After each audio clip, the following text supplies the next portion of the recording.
My girlfriend confessed she still wanted her ex, so I had no choice but to kick her out. Hey Reddit. I thought I was living a dream with my girlfriend, Anna. We'd been together for 2 years, and everything seemed perfect. At least, that's what I thought. From the outside, people would call us the ideal couple. We'd share laughs at the local coffee shop, go on road trips, and post cheesy photos online. But what I didn't know was that beneath the surface, Anna had been harboring feelings for someone else, her ex.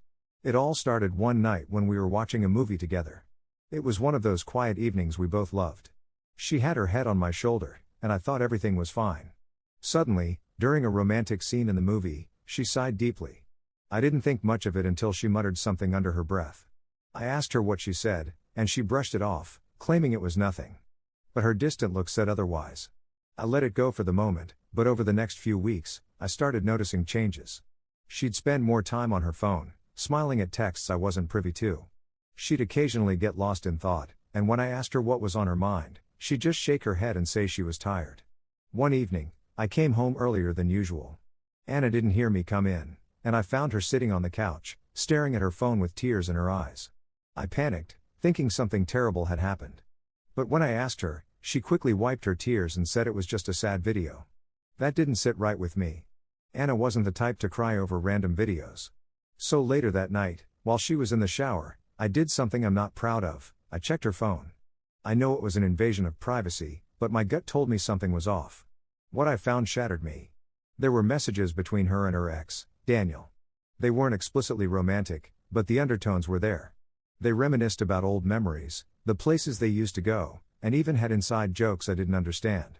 It wasn't just the messages, it was the way she responded to him. She seemed so alive, so invested in their conversations.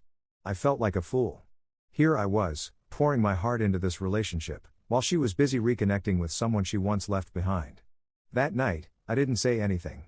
I wanted to confront her, but I needed time to process everything. Over the next few days, I tried to act normal, but it was killing me inside. Every time I saw her on her phone, I wondered if she was texting him. Every time she laughed at something, I questioned if it was because of him. It was eating away at me. Finally, I couldn't take it anymore. One evening, I sat her down and asked her directly if she was talking to Daniel. At first, she denied it, but when I mentioned the messages I'd seen, her face went pale. She tried to defend herself, saying they were just catching up and that it didn't mean anything. But then she said something that broke me. She admitted that a part of her still wondered what life would have been like if she had stayed with him. She said she didn't mean to hurt me, but she couldn't help her feelings. I was stunned. It felt like the ground had been ripped out from under me. I asked her why she was with me if she still had feelings for him. She couldn't give me a straight answer. She just kept apologizing, saying she loved me but was confused. Confused. That word stuck with me. How could she be confused after 2 years together? How could she even entertain the idea of being with someone else while claiming to love me? I told her I needed time to think and asked her to leave for the night. She didn't argue. She packed a small bag and left, saying she'd give me space. But the silence in the apartment was unbearable. Everywhere I looked, I saw reminders of her, her favorite mug on the counter, the blanket we used to cuddle under, her books on the shelf. The next day, I decided I needed answers. I reached out to Daniel. I know, it was probably a bad idea, but I needed to understand what was going on. To my surprise, he responded. He seemed genuinely surprised that Anna was still hung up on him. He told me they'd broken up because they weren't compatible and that he had no intentions of rekindling anything. Hearing that should have made me feel better, but it didn't. It made me feel worse. Anna wasn't even longing for a real possibility, she was chasing a fantasy. When she came back the next evening, I confronted her again. I told her what Daniel had said and asked her to be honest with me. That's when she broke down. She admitted that she'd been feeling unfulfilled for a while but didn't know how to tell me. She said she loved me, but she missed the excitement she once felt with Daniel. Her words felt like daggers. Unfulfilled? I had given her everything, my time, my love, my support. And it still wasn't enough. That was the moment I realized I couldn't do it anymore. I told her that if she still had feelings for someone else, even a small part of her, then she didn't belong here. I told her I deserved someone who chose me wholeheartedly, not someone who was stuck in the past.